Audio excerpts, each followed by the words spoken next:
Hello lords and ladies of YouTube, and welcome back to Nightly Gaming's Nightly Gaming, and this is my top 5 N64 multiplayer games. Number 5. Banjo-Tooie. Banjo-Tooie is known mostly for its great single-player mode, but actually has a diverse multiplayer part to it as well. Throughout the campaign, you play different minigames scattered amongst the worlds, but you can also play those minigames with friends. They range from collecting lights while in bumper cars, playing as submarines and shooting each other with torpedoes, as well as first-person shooter modes on quite a few different maps. A great game overall with an overlooked but fun multiplayer mode. Number 4. GoldenEye 007.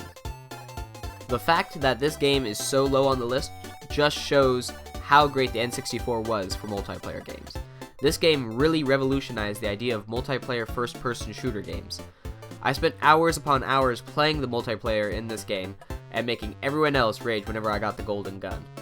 While the controls haven't exactly aged the best, this game has such a strong core that it's still fun to pick up and play even today. Without this game, the multiplayer modes and shooters would be much, much different.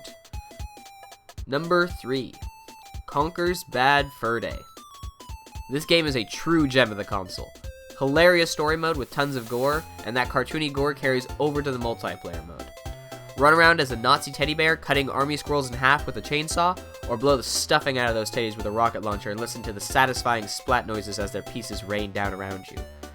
Add in a variety of game modes including Deathmatch, Capture the Flag, or even Cavemen vs. Raptors, and you have a great game.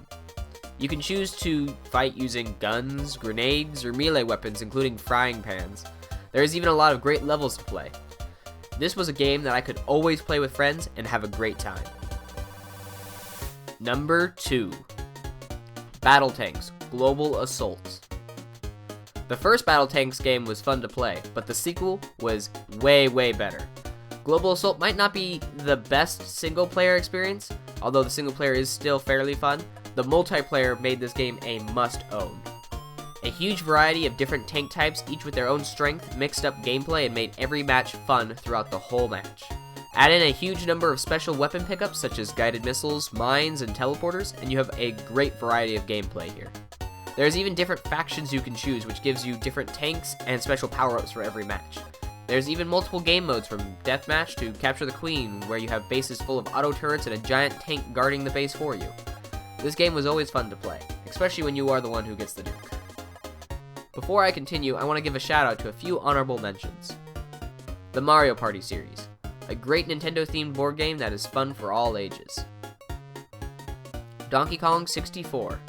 Play as a bunch of apes walking around, shooting each other with nut or fruit-based weaponry, and toss a few grenades at each other.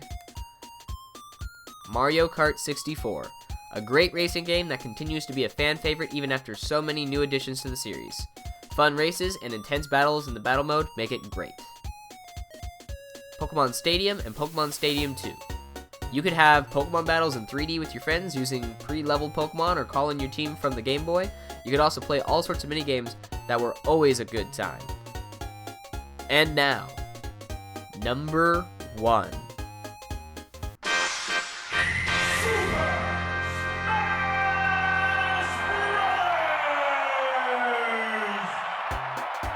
A game loved by all.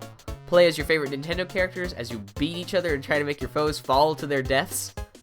Great gameplay that takes you out of the flat ground of traditional arcade fighters, get rid of health bars and instead fight in a way more like sumo wrestling, where you try to force your opponent out of the ring, all while using a variety of unique feeling character movesets, and having the option to spice things up with a few items ranging from super-powered hammers or summoning Pokemon to help you fight. Add in the great variety of stages and the unique feel and challenges each of those stages presented, and you have a game that is still fun today and led to one of the most popular series Nintendo has ever had.